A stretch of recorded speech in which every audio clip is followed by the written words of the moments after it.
तो सर हम साल भर कुछ नहीं पढ़े, 23 फरवरी को बायोलॉजी का पेपर कैसे दे पाएंगे। तो स्टूडेंट आप इस वीडियो को शुरू से अंत तक देख लीजिए, हम आपको बायोलॉजी में 70 में 70 दिलाएंगे।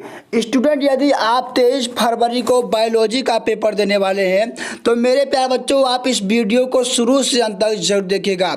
इस वीडियो में हम एक ऐसे मॉडल पेपर का डिस्कशन कराने वाला हूं जो आपको स्टूडेंट 23 फरवरी को यही पेपर आपके बोर्ड एग्जाम में देखने को जरूर मिलेगा। तो प्यारे बच्चों आप वीडियो को थोड़ा भी स्किप ना कीजिएगा, इस पूरे पेपर का सलूशन हम इस वीडियो में करवाने वाले हैं। यहाँ पर देख सकते हैं प्यारे बच्चों पेपर का कोड 348 FT है और सेम ऐसा ही पेपर आप सभी के बोर्ड एग्जाम में 23 फरवरी को बायोलॉजी का देखने को जरूर मिलेगा। प्यारे बच्चों आप सभी का पूर्णांक 70 नंबर का होगा। समय आप सभी को बोर्ड एग्जाम में 3 घंटे 15 मिनट मिलेगा। ठीक है, यहाँ पर देखिए निर्देश में क्या कर रहा है कि प्रारंभ के 15 मिनट परीक्षार्थियों को प्रश्न पर पढ़ने के लिए निर्धारित है। ठीक है, यहाँ पर कर रहा है कि सभी प्रश्न अनिवार्य है और कर रहा है कि आवश्यकता अनुसार अपने उत्तरों की पुष्टि नामांकित चित्रों द्वारा कीजिए। यानी जिस भी क्वेश्चन में आप सभी को बोला जा रहा है डायग्राम के लिए आपको उसमें डायग्राम 100% बनाना ही होगा। ठीक है, और कह रहा है कि प्रत्येक प्रश्न के निर्धारित अंक जो है उसके क्वेश्चन के सामने क्या है सम्मुख यानी अंकित किए गए हैं। ठीक है, सबसे पहले हमारे पेपर में स्टूडेंट यहाँ पर देखिए MCQ क्वेश्चन है बायोलॉजी का। ठीक है, तो स्टूडेंट यहाँ पर देखिए सबसे पहला क्वेश्चन क्या कर रहा है कि अनिषेक जनन होता है। ऑप्शन ए है मधुमक्खियों में, बी है टर्की में और सी है यहाँ पर दोनों यानी ए और दो दोनों में, और स्टूडेंट यहाँ पर है ऑप्शन नंबर चौथा है कि इनमें से कोई नहीं। तो स्टूडेंट जो अनिषेक जनन होता है वो टर्की में और मधुमक्खियों दोनों में ही होता है। ठीक है, यानी इसका जो राइट आंसर हो जाएगा ऑप्शन नंबर तीसरा है, यानी 1 और 2 दोनों में होता है। तो ऑप्शन नंबर तीसरा इसका क्या होगा राइट आंसर हो जाए। स्टूडेंट यदि आप इस चैनल पर नए हैं चैनल को सब्सक्राइब जरूर कर लीजिएगा। इसी तरीके से हम सभी विषयों को मॉडल पेपर इस चैनल पर हल करवाते रहेंगे। ठीक है, तो यहाँ पर देखिए है अब कर रहा है कि मानव में एवियो रुधिर की कितने जीनोटाइप संभव हैं। तो स्टूडेंट यहाँ पर देखिए ऑप्शन ए है यहाँ पर 2 और यहाँ पर दूसरा ऑप्शन है 4 और तीसरा ऑप्शन यहाँ पर 6 और चौथा ऑप्शन यहाँ पर 8। तो स्टूडेंट क्या कर रहा है कि मानव में एवियो रुधिर के बच्चों जो है वो 6 जीनोटाइप का संभव है। कितने जीनोटाइप 6 जीनोटाइप संभव है। ऑप्शन नंबर इसका तीसरा क्या हो जाएगा राइट आंसर हो गया। इसी तरीके से यहाँ पर देखिए अगला ग वाला क्वेश्चन कर रहा है कि बीटी जीव विष किस जीवाणु द्वारा उत्पन्न होता है। स्टूडेंट ऑप्शन पहला है बैसिलस वुल्गेरिस द्वारा और दूसरा है बैसिलस थ्यूरिएंजेसिस द्वारा, तीसरा यहाँ पर बैसिलस सबटाइलिस द्वारा और यहाँ पर चौथा ऑप्शन है बैसिलस मेगाथीरियम द्वारा। तो स्टूडेंट देखिए जो बीटी विष होता है वो बैसिलस थ्यूरिएंजेसिस जीवाणु द्वारा क्या होता है उत्पादित किया जाता है। तो ऑप्शन नंबर यहाँ पर चौथा क्या दूसरा क्या हो जाएगा राइट आंसर होगा। ठीक है, इसी तरीके से अगला यहाँ पर क्वेश्चन कर रहा है कि ऐसी पारस्परिक क्रिया जिसमें एक जाति को लाभ होता है और दूसरी को न लाभ और नहीं हानि होता है उस संबंध को क्या कहते हैं।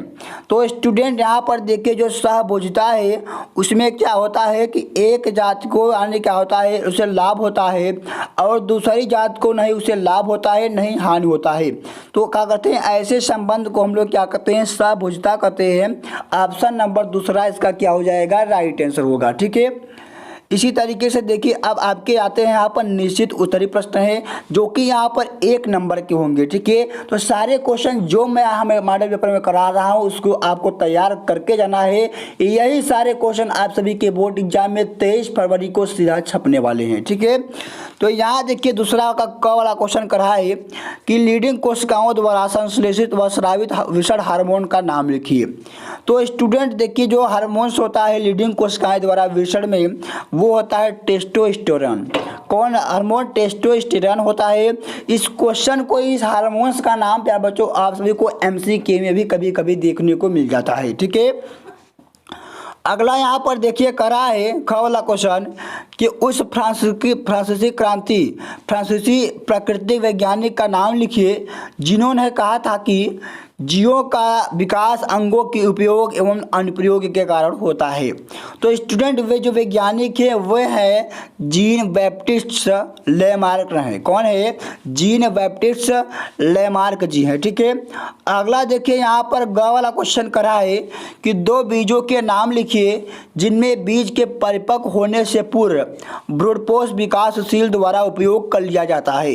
तो स्टूडेंट वे कौन कौन से बीज हैं? तो यहाँ पर देखिए जो मटर हो गया और जो मूंगफली हो गया उसमें क्या होता है, बीज परिपक्व होने से पहले उसके भ्रूणपोष को भ्रूण द्वारा उपयोग कर लिया जाता है। ठीक है। तो यहाँ पर लिखेंगे मटर और मूंगफली दो ऐसे पौधे हैं। ठीक है। अगला यहाँ पर देखिए क्या करा है कि प्राकृतिक वर्ण का सिद्धांत किसने प्रतिपादित किया? तो स्टूडेंट किसने किया था? चार्ल्स डार्विन ने किया था। किसने किया था? चार्ल्स डार्विन ने किया था। देखिए सारे क्वेश्चन जो है यहाँ पर ये जो करा है कि प्राकृतिक वर्ण सिद्धांत, ये आप सभी को स्टूडेंट एमसीक्यू में भी पूछा जा सकता है। ठीक है। यहाँ पर देखिए अंगा वाला क्वेश्चन करा है कि भारत सरकार द्वारा पर्यावरण अधिनियम कब पारित किया गया? तो स्टूडेंट 1986 में किया गया। कितने में? 1986 में किया गया। इस तरीके से देखिए यहाँ पर भी जो सारे क्वेश्चन थे 1 नंबर वाले थे। अब आते हैं स्टूडेंट आप सभी के यहाँ पर अति लघु उत्तरीय प्रश्न जो कि क्या है 2 नंबर के हैं। ठीक है। यहाँ पर देखिए करा है कि स्वप्रभाविता को उपर्युक्त उदाहरण द्वारा समझाइए। क्या करा है कि स्वप्रभाविता को उपर्युक्त उदाहरण द्वारा समझाइए। तो आप लिखेंगे स्वप्रभाविता, लिखेंगे कि स्वप्रभाविता यानी कोडोमिनेंस वह स्थिति है जिसमें किसी जीव में दोनों अलील एक साथ अपना प्रभाव व्यक्त करते हैं। इसका उदाहरण हो गया कि मानव में एबीओ रक्त समूह। ठीक है। यहाँ पर देखिए करा है कि जहाँ IA और IB अलील दोनों समान रूप से व्यक्त होते हैं, व्यक्ति का रक्त समूह AB होता है। इस तरीके से आप सभी को क्या करना है, यहाँ पर सब प्रभाविता को परिभाषा लिखने के बाद यहाँ पर आप सभी को इसका उदाहरण लिखना होगा। ठीक है। अब आता है यहाँ पर अगला ख वाला क्वेश्चन कर रहा है कि प्राथमिक तथा द्वितीयक मल उपचार के बीच प्रमुख अंतर लिखिए। तो यहाँ पर देखिए अब सबसे पहले लिखेंगे प्राथमिक वाहित मल उपचार। इसमें लिखेंगे कि गंदे पानी से बड़े ठोस कणों, बालू और तलछट को हटाने के लिए यांत्रिक प्रक्रिया का उपयोग किया जाता है। उसे क्या कहते हैं? यानी प्राथमिक वाहित मल उपचार कहते हैं। अगला यहाँ पर द्वितीयक वाहित मल उपचार, इसमें लिखेंगे कि इसमें बैक्टीरिया और अन्य सूक्ष्मजीवों का उपयोग करके जैविक रूप से घुलनशील कार्बनिक पदार्थों को तोड़ा जाता है जिससे जल को और अधिक स्वच्छ किया जाता है। इस तरीके से इसे क्या कहते हैं? द्वितीयक वाहित मल उपचार कहते हैं। इतना आप सभी को यहाँ पर क्या करना है? वाहित मल उपचार के बारे में लिखना है। अगला देखिए यहाँ पर कराए ग वाला क्वेश्चन कि एक समुद्री मछली को अलवर जल की ज्वाला जीवनशाला में रख दिया जाता है तो क्या वह मछली जीवित रह पाएगी? तो इसका आंसर है नहीं। क्यों? क्योंकि समुद्री मछली अलवर जल में जीवित नहीं रह पाएगी क्योंकि उसका शरीर नमक की उच्च सांद्रता के लिए अनुकूलित नहीं होता है। ठीक है। अलवर जल में रखे जाने पर मछली शरीर की संतुलन गड़बड़ा जाता है जिससे उसकी मृत्यु हो सकती है। ठीक है। इस तरीके से आप सभी को इसका आंसर देना होगा। अब देखिए यहाँ पर आप सभी का घ वाला क्वेश्चन कर रहा है कि वाटसन एवं क्रिक द्वारा प्रस्तुत किए गए द्विकंडली डीएनए मॉडल का नामांकित चित्र बनाइए। तो यहाँ पर देखिए आप सभी को इस तरीके से क्या होता है, जो द्विकंडली डीएनए होता है उसका आप सभी को यहाँ पर इस तरीके से क्या करना है, इसका चित्र बनाना होगा। ठीक है। ये कितने प्रस्तुत किया था स्टूडेंट? तो वाटसन और क्रिक ने किया था। और डीएनए की खोज कौन किया था? तो स्टूडेंट कौन का? तो जॉर्ज कहा था फ्रेडरिक मेस्टर ने किया था। ठीक है। अब देखिए यहाँ पर आपका अंगा वाला क्वेश्चन कर रहा है कि मिलर के तिनगारे वियुक्त उपकरण का स्वच्छ नामांकित चित्र बनाइए। तो स्टूडेंट देखिए आप सभी के जो मानव विकास चैप्टर विकास है उसमें मिलर ने के प्रयोग द्वारा बताया गया था कि जीवन की उत्पत्ति किस तरीके से हुई है। ठीक है। तो वही का क्या कर रहा है यहाँ पर आप सभी को क्या कर रहा है कि चित्र बनाना है। ठीक है। अब देखिए यहाँ पर आप सभी क्या आता है, लघु उत्तरीय प्रश्न आता है जिसमें क्या क्वेश्चन करा है चौथा का वाला कि त्रिशल्यन क्या है और यह कहाँ और कैसे संपन्न होता है। त्रिसंलयन में संपलित न्यूक्लियाई केंद्रों का नाम लिखिए। तो देखिए जो त्रिसंलयन होता है, जब क्या होता है कि भ्रूण कोश की केंद्रीय कोशिकाएं और स्टूडेंट परागकण क्या होते हैं, मिलते हैं, तो क्या होते हैं, उस क्रिया को क्या कहते हैं, त्रिसंलयन कहते हैं। उससे हमारा क्या बनता है, भ्रूणपोष बनता है, यानी एंजियोस्पर्म बनता है। ठीक है, यह कहाँ संपन्न होता है, तो स्टूडेंट यह होता है संपन्न आप सभी का बीजांड में होता है। इसमें एक बात करें तो दो ध्रुवीय कोशिकाएं जो भ्रूणपोष की जो ये बीच में होती हैं, ध्रुवीय केंद्रक कोशिकाएं, यही क्या होती हैं, सम्मिलित होती हैं। अब देखिए यहाँ पर आप सभी का ख वाला क्वेश्चन करा है कि निम्नलिखित में अंतर कीजिए और प्रत्येक का एक एक उदाहरण लिखिए। जैसे यहाँ पर है कि सहज और उपाधि प्रतिरक्षा है, असक्रिय एवं निष्क्रिय प्रतिरक्षा है। तो सारे क्वेश्चन आप सभी के लिए बहुत बहुत इंपॉर्टेंट है।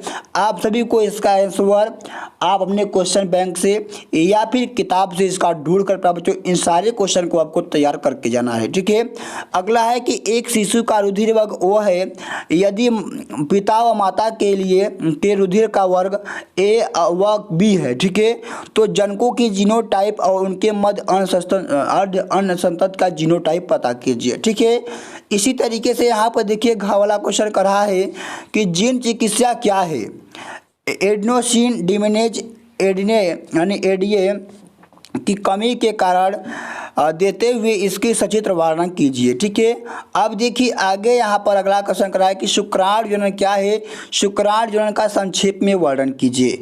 तो देखिए शुक्राणु जनन क्या होता है कि जब क्या होती है स्पर्मेटिड कोशिका में अर्धसूत्री विभाजन के पश्चात एक चल शुक्राणु का निर्माण होता है, तो उसे हम लोग क्या कहते हैं, शुक्राणु जनन कहते हैं, यानी स्पर्मियोजेनेसिस कहते हैं। ठीक है, अब देखिए क्या कर रहा है अगला क्वेश्चन, निम्नलिखित को उदाहरण सही समझाइए। जैसे यहाँ पर है कि सप्रभाविता है।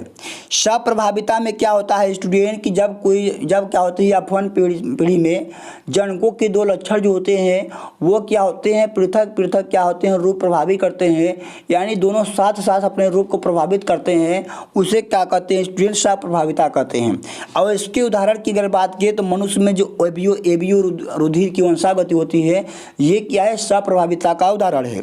दूसरा बात करते हैं कि अपूर्ण प्रभाविता क्या है, तो इसमें क्या होता है कि F1 पीढ़ी में जो संतत होते हैं उनके जो क्या होते हैं लक्षण होते हैं स्टूडेंट, वो क्या होते हैं, ना ही अप्रभावी होते हैं और न ही अप्रभावी होते हैं, बल्कि क्या होता है ये कोई मध्यवर्ती होता है, जैसे गुलाब बांस हो गया। ठीक है, इस तरीके से आप सभी को इसका आंसर लिखना होगा। अब करा यहाँ की जेल इलेक्ट्रोफोरेसिस यानी जल वैद्युत अपघटन से आप क्या समझते हैं। करा कि डीएनए खंड का पृथक्करण एवं विलगन की तकनीकी का संक्षेप में वर्णन कीजिए। इसमें आप सभी को जल वैद्युत इलेक्ट्रोफोरेसिस को बताकर यहाँ पर आप सभी को उसका डायग्राम बना देना होगा। अगला करा है कि बायोगैस क्या है, एक प्रारूप बायोगैस का संयंत्र की चित्रण कीजिए। अब यहाँ पर करा है कि मलेरिया के रोगजनक और लक्षण एवं बचाव लिखिए। तो देखिए जो मलेरिया होता है वो मादा क्यूलेक्स मच्छर के द्वारा होता है और उसमें क्या होता है, प्लाज्मोडियम होता है। मलेरिया से क्या होती है, अधिक ठंड होता है और स्टूडेंट क्या होता है, उसमें सर्द होता है। इससे क्या होता है कि आप सभी को मच्छरों से क्या होता है, बचना होता है, इसके बचाव का लिखेंगे। अगला है कि परजीविता है और सहोपकारिता है। ठीक है, इसका आप सभी को इसका परिभाषा लिख देना होगा। आगे यहाँ पर है कि सूक्ष्म जीवों का प्रयोग रसायन उर्वरकों कीटनाशकों के प्रयोग कम करने के लिए भी किया जा सकता है, इस कथन की पुष्टि कीजिए। अगला है कि प्रतिबंधन एंजाइम क्या है, इसके कार्य लिखिए। अब देखिए आप सभी के विस्तृत उत्तरी प्रश्न आते हैं। कह रहा है कि मादा जनतंत्र का नामांकित चित्र बनाइए। तो मादा जनतंत्र का आप सभी को यहाँ क्या करना है, चित्र बनाकर उसका वर्णन करना है सभी अंगों का। या फिर अथवा में दिया गया है कि परागण क्या है, पुष्पी पादपों में होने वाले विभिन्न प्रकार के परागण जीवी और के अभिकर्मक के बारे में लिखिए। यानी सबसे पहले आप सभी को परागण का परिभाषा लिखना है, परागण के प्रकार यानी स्वपरागण पर परागण के बारे में बताना है। और इसके बाद क्या होता है, जो पर परागण होता है उसमें जीवी परागण यानी जो होते हैं कीट परागण हो गया, इसके बाद क्या हो गया पक्षी परागण हो गया, और इसके बाद इसमें इनको क्या करना है, इसका आप सभी को जैविक परागण के बारे में इसको लिखना होगा। ठीक है, अगला यहाँ पर कराए कि लिंग निर्धारण क्या है, मानव तथा मधुमक्खियों में लिंग निर्धारण की क्रियाविधि का वर्णन कीजिए। या फिर अथवा में कि वंशागति को प्रभाषित कीजिए और मेंडल के स्वतंत्र अभिवन नियम का वर्णन कीजिए। इस तरीके से आप सभी क्वेश्चन को आपको तैयार करके जाना है। सेम ऐसा ही पेपर आप सभी के बोर्ड एग्जाम में 23 फरवरी को आपको देखने को मिलेगा। तो धन्यवाद स्टूडेंट, मिलता हूँ अगली वीडियो में एक नए टॉपिक के साथ। जय हिंद।